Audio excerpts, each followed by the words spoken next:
هم میهنان متدین و باورمند به مذهب شیعه. جمهوری اسلامی از روز نخست به شما و دینتان حکومت را به دست گرفت و تا امروز دستاوردی جز فقر، فلاکت و جنایات علیه بشریت نداشته است. شما در جریان انقلاب ملی شیر و خورشید همچون دیگر خیزش‌های این سالها با چشم خود دیدید که جمهوری اسلامی و شخص خامنه‌ای به نام دین و با حمایت روحانیت از هیچ جنایتی فروگذار نکردند. از کشتن شهروندان بیگناه با گروه جنگی از جمله کودکان و دانش آموزان تا زدن تیر خلاص به مجروحان در بیمارستان‌ها و شکنجه و قتل و تجاوز به دستگیر شدگان، اینها همه به اسم مذهب شیعه صورت گرفته است و می‌گیرد. مساجد را به پایگاه سرکوب بدل کردند و با شعار حیدر حیدر مغز هموطنانشان را نشانه می‌روند و بر سجاده خون نماز می‌خوانند.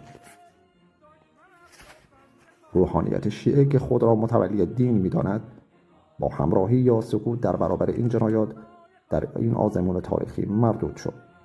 پیام من به شیعیان مؤمن اما مخالف ولایت فقیه و اسلام سیاسی این است که اگر دغدغه دین دارید و می‌خواهید در آینده ایران در آرامش در قالب غیر سیاسی و شخصی مناسک دینی خود را دنبال کنید، در صف مقدم مبارزه با این رژیم نامشروع و رهبران جنایتکارش قرار بگیرید. دین و مذهب خود را از دست دجال زمان پس بگیرید و نگذارید جنایات جمهوری اسلامی و سپاه تروریستی پاسداران انقلاب اسلامی به پای مذهب شما نوشته شود. امروز جمع زیادی از متدینین در سنگر مبارزه با جمهوری اسلامی هستند. از آنها که هنوز به مبارزه مقدس نپیوسته‌اند می‌خواهم تا دیر نشده در کنار برادران و خواهران سنی خود و پیروان سایر ادیان، مذاهب و باورها بایستید.